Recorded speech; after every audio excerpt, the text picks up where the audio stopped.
folks, David Barr here from St. George's. I'm here to talk with y'all about how to use the Book of Common Prayer.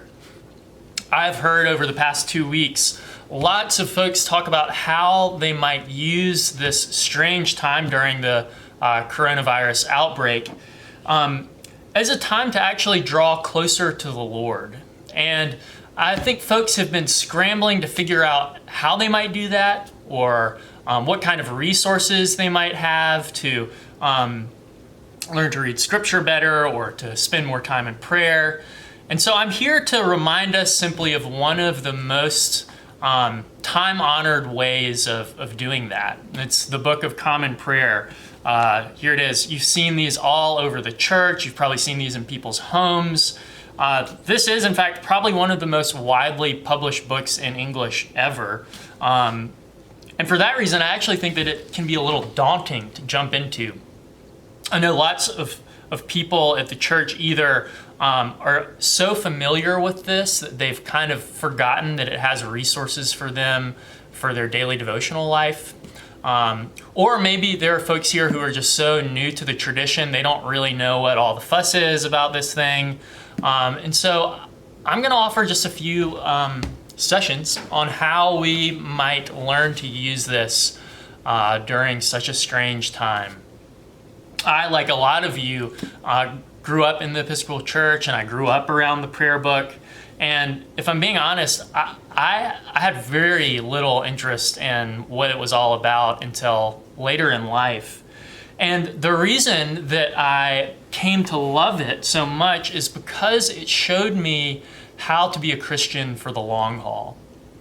What I mean is, as I began to mature in my faith, I think I started to struggle with regularly reading scripture and with regularly entering into prayer. I'd find myself praying the same prayers over and over and over, or I just read the same sections of the Bible over and over.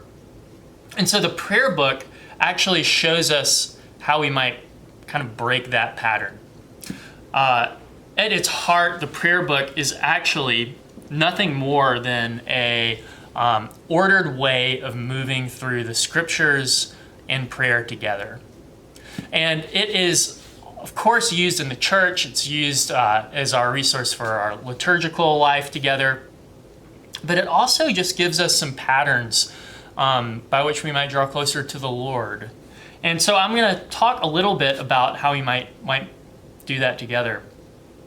Now, because this is a strange time, I'm not going to go into all of the stuff about our Eucharistic liturgies or the ordinal or baptismal liturgies. I mean, there's a ton in this book that is essential to the life of the church. But what I'm going to focus on in this class is simply the stuff that you can use for your devotional life at home. So whether you're a single person or you're a newlywed or you have a big family and they're all home from college or whatever and you're all stuck at home, I want to show you some of the stuff in the prayer book that would be really useful for you. Things like the daily office, things like the devotionals for families, things like the Psalter. This book has amazing resources for folks who are stuck at home as we are. And I hope that you will grow to enjoy this resource. Now, a quick outline of what we're going to do. Session 1 is what we're doing now, and I'm basically trying to convince you that the prayer book is worth doing.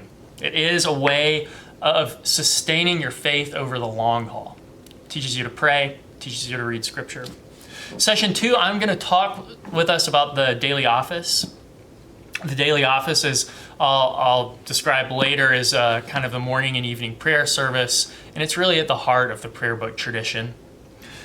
Session 3, I'm going to talk more about the daily office because it's really important and because it has such a fascinating sort of story to it. Tell us a little bit about what it is, what it's trying to do, and what it has been for our tradition. And then session 4, I'm going to look at some of the other devotional options in the prayer book. As I mentioned, devotions for families, we have the Compline service, which is for the evening, and then the Great Litany.